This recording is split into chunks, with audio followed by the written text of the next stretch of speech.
right, welcome back to Financial Clarity for Doctors. I'm Corey Janoff, joined as always by Rachelle Vanderzanden. Hello. And today we are going to take the plunge into pet ownership and some of the costs that can come into it and financial hurdles that you might encounter along the way. And, these little mostly furry animals become parts of our family. We love them dearly. But that can lead to some large expenses at times. And how do we plan or prepare for pet expenses, whether you're already a pet owner and experienced in this world or thinking of getting a pet, or thinking of getting more pets? Like this can be a gentle reminder of some of the financial aspects of pet ownership. And I think this kind of conversation was inspired. I don't know if inspired's the best word, but recently we had to put our dog down rather unexpectedly. She woke up one morning, wasn't acting herself, didn't want to eat. So we're like, all right, I wonder what stomach bug she has, and took her to the vet. And the vet does an exam, and they're like, yeah, she's got fluid in her abdomen, and we'll do some x-rays and blood work. And then they're like, yeah, it looks like she has a ruptured tumor on her spleen and she's bleeding internally. Like, that doesn't sound good. Like, no, it's not good. And then they said, but to know what the best next steps are, we need to do an ultrasound because if it's metastasized elsewhere, that's going to be a different treatment plan than if it's isolated to the spleen and we can just do a splenectomy, take her spleen out, remove the tumor. So go to the other emergency vet that has all the fancy ultrasound equipment and stuff needed for surgery and blood transfusions if necessary. And they had to call in a specialist because it's on a weekend. Um, but before we got over to the emergency vet, they gave me an estimate. They're like, "Hey, here's all the things itemized," which is very nice. So, I mean, Hmm. doctors, I know you don't control what your hospitals do, or if you're in your own private practice, but it is very nice to see the itemized list of here's all the things we're going to do, here's all the costs for each and every line item for this, all these potential procedures, like the exam fee, the specialist fee, the surgical fee, the anesthesia fee, the hospital stay fee, the et cetera, et cetera, et cetera, on down the list.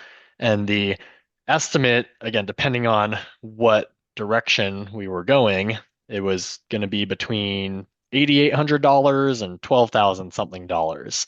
And we have pet insurance, so I'm like, okay, well, we have insurance that'll cover the majority of it. We'll have to pay like 90% of it, maybe a little more because it doesn't cover the exam fee. But I'm like, all right, whatever, yeah, we're good.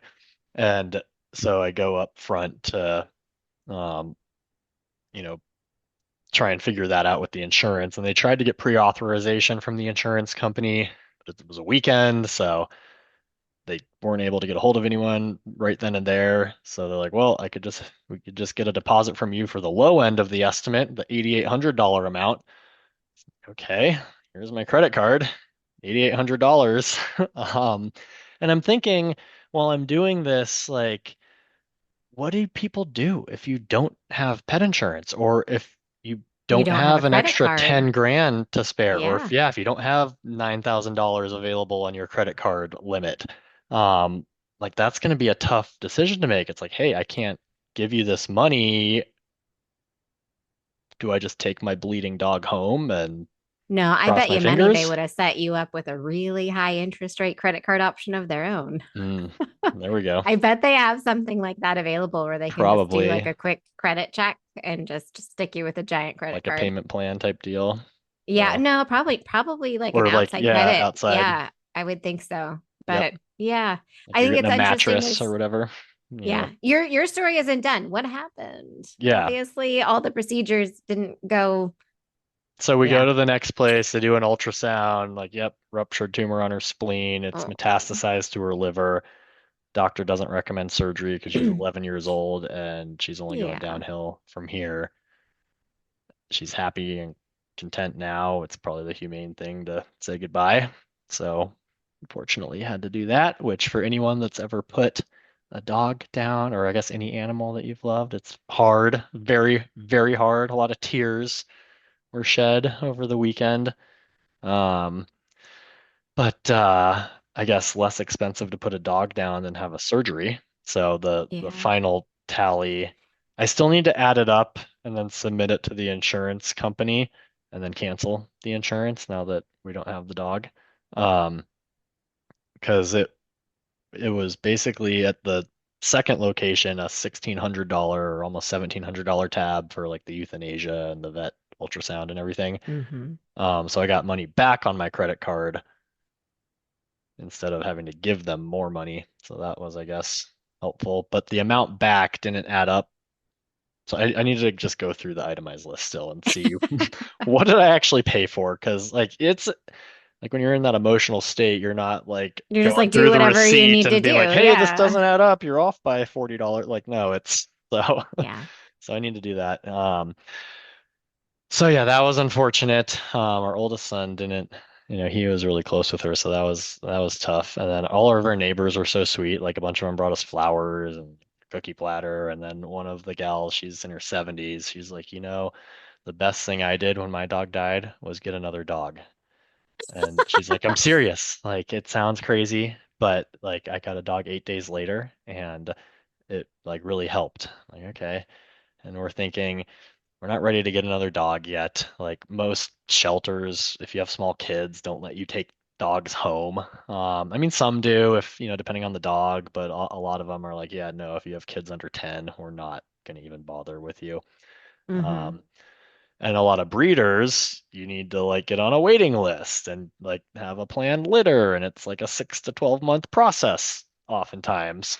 So like we ended up perusing, and by we, Lindsay perused the internets on her phone to like see what breeders are in our area just to get an idea of what our options might be, and found one's website not too far from us that said, "Hey, we have a 10-week-old English cream golden retriever available still."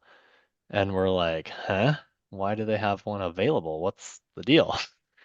I think So, demand has just gone down a lot. People got so many puppies during like the pandemic. And then I think breeders were like breeding more puppies.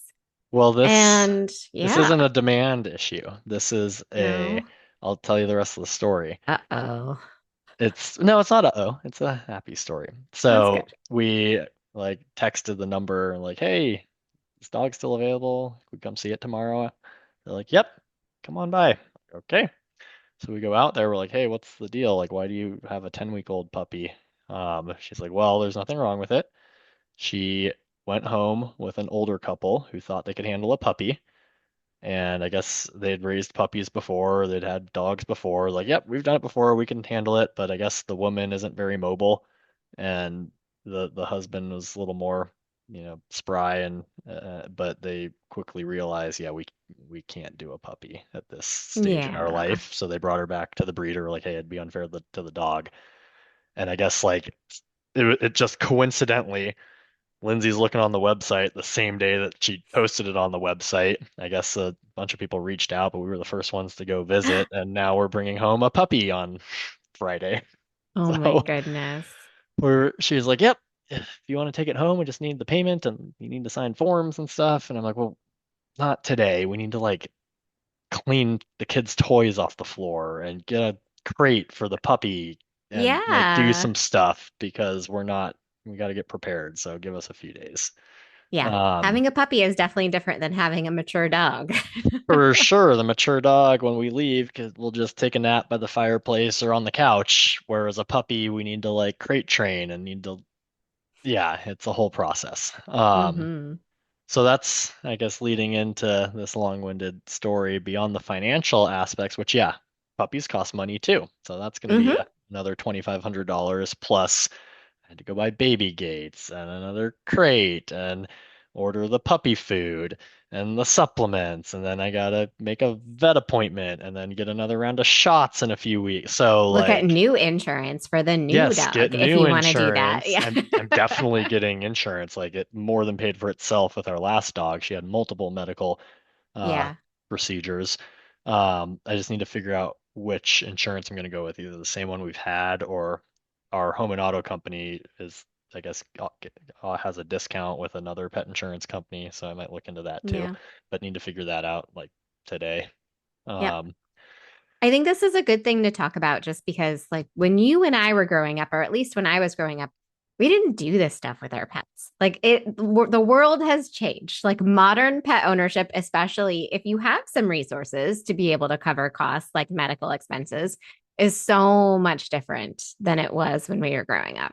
oh, Like, it just, the dogs lived outside in the yeah, kennel and had a dog house for when it was yep. cold, they could curl up inside. Yep, we had outdoor cats growing up, like all sorts of things that are just so different. So I think in general today we're going to talk about like some of the ongoing costs of pet ownership, how to deal with some of the bigger costs of pet ownership, like the big medical bills when they come up, and share multiple funny stories that are hopefully a little more happier ending than Corey's most recent experience. I'm so sorry that happened.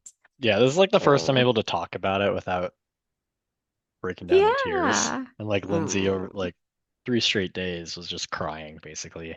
At one point, Brooks was like, It's "Mom, are you still sad?" She's like, "I am." Brooks, he's like, "You've been crying for 3 days." oh He's my a little gosh. 5-year-old, and like he's sad too, but 5-year-olds process death Yeah. differently than adults or older kids. Yeah. I think especially when you have those pets that like grew up with your kids, like that's so hard too, because they're just so like there's so much like crossover there. Like, because we lost a cat when Colette was like 5 that we'd had for like 11 years. And it was the same thing. And she was also just devastated. Like she would just randomly burst out crying for like months afterwards because she was like thinking about the cat. And that was even though we also ended up getting a puppy very shortly after the cat passed away. But so Yeah. much to think about with pet ownership. One of my Yeah. neighbors was like, "Yeah, and I mean, it's got to be tough for you guys because that was like your first child." And I'm like, "Yeah, and probably our Yeah. favorite one too." Definitely the least amount of work. Yeah, the kindest and most appreciative. Oh my goodness. Yeah. Okay. So let's talk about some of the everyday stuff. So now you're bringing a new puppy into the house. What are we going to expect? You just talked about a whole bunch of the stuff that we have to pay for. Like their food is stupid expensive nowadays. We've got like the supplements. We've got to make sure. Okay. And when you have kids, your kids are going to come to you and they're going to think that new pet needs a Halloween costume at Halloween time and a new sweater for the holidays. And my daughter is like, Maple needs a Squishmallow dog bed because she's obsessed with Squishmallows. So now Maple also needs a Squishmallow of her very own. Like, Yeah, get her a video game system while you're at it. I mean, why not, right? So there's so many things that you can spend money on every day. I think depending on the pet, like just the general maintenance stuff, like grooming can be silly. Like we are that family that has the stupid little doodles, which I love to death, but they have to get haircuts and like get groomed every 2 weeks. And it costs more than my haircuts cost. It's just, it's silly. And then, when you have larger animals, like I have a client who has horses, and it's like, okay, like we've got to pay the farrier to come out and take care of their shoes every once in a while. You got to maintain their living places. And, you have chickens and you're like, I'm going to save so much money on eggs. Do you know how much money you're going to spend on those chickens? It's going to be crazy. Like, you're going to think that they need a heated enclosure for the winter and a way to make sure their water doesn't freeze. Like, there are just so many things that we manage to spend money on with our cute little pets that become a part of our family. And it's just good to be prepared for that ahead of time. Yeah, so this kind of throughout this whole conversation ties back into living within your means and having an emergency fund. And we've talked about it with housing plenty of times. There's always some unexpected repair that pops up with home ownership, and you need to have some money set aside to prepare for the unexpected, but to be expected expense. You just don't know what the expense is, but you know it's coming. Same with pets. We can budget. All right, what's their food cost? We know we need this much per month or, however long the bag lasts, set auto ship on Amazon, you know how much you're paying. Same, and then the vet bills, they're going to have their annual visit, which you can kind of get a rough idea of because it's kind of the same every year, and then the shots. But then there's always unexpected stuff, like your dogs Mm-hmm. eat something. When Caddy was younger, she ate one of Camden's diapers when Lindsay was changing him. Oh, And that's, you know, not good. Diaper's very dangerous because it expands when it gets water in it. So we luckily the emergency vet wasn't too far from our house, and I think they just gave her hydrogen peroxide to make her throw up. making her Um, puke it up. Yeah. yeah, and so that could have been worse though. But I've heard dogs eating socks. One No, yeah. was telling me about a dog that ate a bed sheet and then a whole bed sheet, and then they didn't do anything about it, and it came out the next day. Just Oh my like goodness. I'm like, yeah, Hopefully that's that was a big lucky. dog. Yeah, I would think so if you can eat an entire bed sheet. But Yeah. I yeah, think when you like are bringing a new pet home, you kind of have to expect the unexpected because you don't know their personalities yet. Like they could be anything. And then eventually you kind of figure it out. Like, okay, is this new pet going to be that pet that gets into everything they're not supposed to and eats like food that they're not supposed to? Is this pet going to be the one that chews on everything? Is this pet going to have allergies? Pets have allergies too sometimes. Sometimes they get really itchy skin and you have to do all these crazy things for their allergies. But, I have a counter surfer and I know it. I know she's a counter surfer. I know she's going to get all the foods that are on the counter if she can even remotely reach. And sometimes things that I don't think she can reach. Like she is taller than I think she is. And so, like, when you start to learn their personalities, you can avoid some of these things a little bit. But still, like, our older dog, Honey, still managed to get an entire bag of Hershey Kisses and eat all of them this holiday season. Luckily, she was okay, and I didn't find out until the next day that she had eaten them. for So it was those already like, unaware, chocolate is bad for dogs. They yes, can make them really there's so sick. many things. Apparently, What is it? grapes and Like raisins. chocolate, grapes and raisins are terrible. Mm-hmm. Yep. Avocados they can't eat. Certain Yeah. flowers, like if you get what are the ones that smell really good? Lilies. Lilies, I think. I think Yeah, those cats are really are, allergic to lilies, I think. yeah. I hate lilies, just so everyone knows. I Yeah, think and they like smell jasmine or awful. daphne that smell really good in your yard is bad. Like if Yeah. a dog eats the flowers, it's poisonous. Yeah. They're generally pretty good at not eating like shrubs and things that they're not supposed to. I feel like who knows? Like maybe you have that dog that eats all of the berries that are poisonous. Like who you will figure it out eventually. But when you first take them home, just expect them to do things that you don't want them to do. Ours would eat the tomatoes off the tomato plants. Hmm. Like any tomato on there, she'd just go pick it off and eat it, Yep. which isn't poisonous. Honey, But no, speaking of yeah. cost, just go buy tomatoes at the grocery store. It's cheaper than growing your own, unless you're Unless like you a really really enjoy good growing your own tomatoes. gardener and have a very lush tomato Or maybe output. you're doing it for your mental health, Corey, like me. Yeah. No, I'm with you. I'm all for the gardening, and they taste better. They are way better They do. homegrown. But when you They really probably do. add up the time, the water, and how much The costs. tomato you actually get out of it, it's like, Oh, it's way more expensive than yeah. buying tomatoes at the store for sure. Yeah. Yep. Okay. So anyway, like we gotta like figure out these pets' personalities and then we can have a better idea of what to expect. I like Corey was saying, emergency reserves is really important, especially for your pets that happen to be troublemakers and eat the socks or the chocolate or whatever it is. Chew the legs off Uh your chairs at the dining uh-huh. You gotta table. replace your furniture once in a while. And then I think this is like a hard thing and maybe not something that's really feasible. But if you have a partner, it's a good idea to discuss like how far financially you think is appropriate to go to keep your pets around. And obviously, like every situation is different. Like a 9 week old puppy needing a $9,000 surgery, that's a one time thing because they ate socks and they'll be fine moving forward, is one thing, versus like a pet that may not get better and at their end of their life and may need a $9,000 surgery. Like those are two completely separate conversations. So it's not just about like a dollar amount. It's really about like, what do we think is best for our pets too? But it's good to have a conversation because these expenses can get very extreme, especially for pets that are at their end of life and maybe have some chronic conditions that are really costly. Those are things that can add up a lot. And even if you do make a plan ahead of time or you kind of decide like this is what we feel like is appropriate, it could completely go out the window when it happens. Like these pets are part of our families at this point, so who knows? But it's a good idea just to like have all that out in the open so that if, especially if you have a partner so that you're on the same page. Like we don't want to have big disagreements when we're already going through something traumatic. And it's probably a good thing to do for yourself too. That's why you have an estate plan with Yeah. advanced directives, end of life care decisions that you're making. It's like, hey, do I want to go through all these expensive medical procedures, which insurance should cover a good chunk of it, but you're going to have your out-of-pocket deductibles, out-of-pocket max. There might be some things like if you need some specialty treatment that's not covered by your insurance, maybe you need to go fly somewhere and pay cash to get it. In America, we spend so much money on end-of-life care. I forget the data, but it's like an astonishing percentage of overall healthcare is spent like on the last year of life. And that's not the norm in all countries.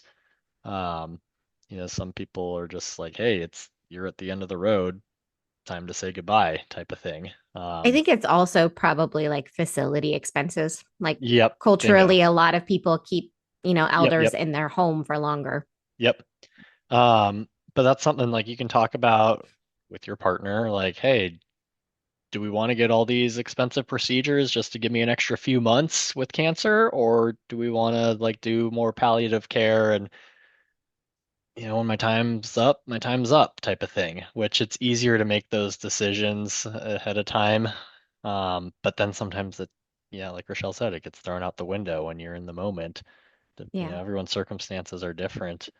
Um, but there are definitely real financial implications for many people that can Hmm. have, it's like a butterfly effect long term if you overspend on healthcare for yourself or your pet, it's gonna limit what you can do elsewhere in your Hmm.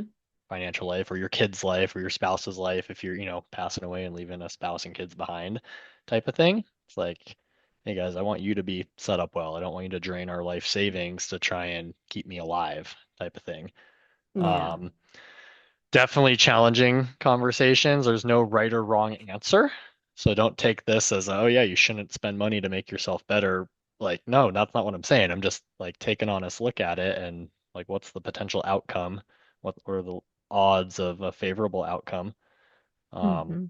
what means do you have to be able to afford it? Like, yeah, if you can afford to go fly to Texas and get the, world-renowned surgeon to operate on you all cash and pay $250,000 for it, great, let's do it. But if you don't have the means to do that, what are we, what should we do instead? Um, Yep. what's best for you and your family? I think we've touched on pet insurance like a tiny bit, but I think that's something to consider early if you were thinking about it. So Most even before definitely. you, yeah, even before you get a pet, think about like whether you want to do pet insurance. It's very similar to insurance for people where it's going to depend on, the age of your pet, how healthy they are, if they have any like pre-existing conditions and medical records, like all of that kind of stuff. And that will affect like what kind of coverage you can get, the cost of the coverage, what it covers, all of that. We literally had a puppy that we brought home, and 2 days later she had giardia, and she didn't have it at the breeders because like we had another friend who had a puppy from the litter who did not have giardia. So somehow that happened, and then it was like, oh, that's a big deal for insurance. So I was like, oh man. Yeah, get it right. Like if you're gonna take home a puppy, get Hmm. insurance before you pick up the puppy, basically. And Yeah. pet insurance is better than human health insurance. Like we've had multiple procedures for our dog, and like the doggy hospital specialist, whatever, will coordinate directly with the insurance company and get paid same day from the insurance company. Wow. Like it's insane. Yeah. Um, and it's very straightforward. I'm sure that like every company's a little different in what they offer in terms of their insurance options. Ours was pretty straightforward. Um, we had $1,000 deductible, and then I guess is it 10% coinsurance? So they cover 90%, we cover Hmm. 10%. And Hmm.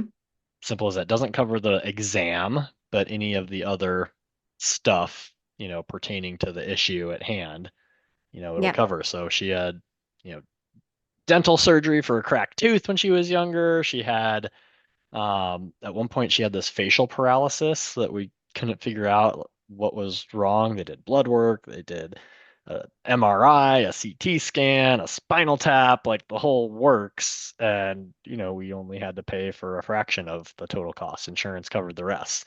We got Hmm. insurance because our neighbor's dog, um, they had a Saint Bernard that had all sorts of hip issues and had to go to like physical therapy and was like swimming in a pool to strengthen their legs. Like it's the cutest thing seeing videos of this dog in a life vest trying to like strengthen their back legs. And they're like, yeah, Yeah. insurance paid for it all.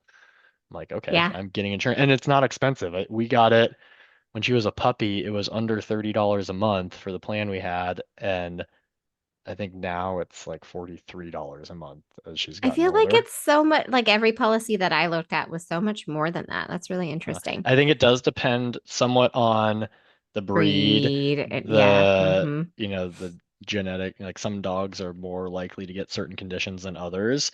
Again, the Hmm. age, like if you get it as an 8-week-old puppy, it's going to be cheaper than if you're getting it as a 2-year-old dog or, an Hmm. older dog, And or cat obviously, for that like matter. what it covers is going to affect the cost. So, does it cover Yep. preventative care? Does it only cover emergencies? Like, Your what is there an out deductible of pocket too. maximum? Yeah. Hmm. Yeah, like that's a big thing we recommend with home insurance, auto insurance, health insurance, etc. You can go with a small deductible and like on your car insurance, and then if you get a cracked windshield, insurance replaces the windshield. But if Hmm. you raise your deductible to like $1,000, all right, now you have to pay for the windshield, but your premiums are going to go way down. And that's Hmm. the whole point of insurance. Like the cracked windshield isn't going to bankrupt us. It's That's why the you have emergency reserves. Exactly. It's the medical bill, the lawsuit, the big things that we're insuring against, the big ticket items that would really impact us significantly or even devastate us financially if we didn't have it. Same with disability insurance. Like you can survive 90 days without working and without income. You'll be okay. So you don't need short-term disability. Long term, though, if you can't work for several years or the rest of your career, that's what we're insuring against. So that's why your long-term disability insurance often has a 90 or a 180-day waiting period. Again, you'll survive 3 to 6 months without income. It's the longer term that's really going to hurt you financially. So, like, you can get a short-term disability policy that has a 1 week waiting period. So if you sprain your ankle and can't work for 3 weeks, all right, 1 week unpaid, 2 weeks money from the insurance company, sign me up, Aflac. But it's going to cost the same as your long-term disability It's policy that's expensive not for covering what the you ankle get. injury. Yeah. So self-insure for the little things. So go with the $1,000 deductible. That'll bring your premiums down a bit, or even 2,000 or a $5,000 deductible. Like if you can Hmm. afford that Whatever you're out-of-pocket comfortable cost, with, yeah. really. So your house burns down. All right, I'll be happy to pay $5,000 and the insurance company can rebuild the rest of my house. That sort of logic is what we're shooting for here. Yeah, absolutely. So I think, yeah, budget more than you expect for the day-to-day stuff, because it will probably be more than you think. With pets and like grooming. When you travel, life is going to be way more expensive if you're not taking them with you. If you are taking them with you, either way, it's going to be more expensive because you have a pet, unless you have like a friend or a relative that just can take care of them for you. Like all of that stuff is going to be more expensive. And then the big medical stuff, obviously, is where you will see some large impacts if you don't have a good plan in place, either like really solid emergency reserves or some insurance to take care of those bigger things when you're 4-year-old dog that you want to hang out with you for another 10 years has some problem that can be fixed. It's just going to be expensive. Yeah, highly recommend the insurance. It shouldn't be too much money. And I mean, it should be a waste of money for most people because Yeah. otherwise it's not a good business model for the insurance company. Yeah. But, you pay 30, 50, even $100 a month for an insurance plan, and hopefully you never need it. Your pet lives a long, happy, healthy life. But if you do need it, it'll probably more than pay for itself because pet procedures aren't cheap. Probably cheaper than human procedures, but still not cheap. Hmm. Yeah. Absolutely. Well, I hope everything is happy at home with your little pets who we love so much. We'll see you Let us know next if you have any time. questions. Thanks for Bye. listening.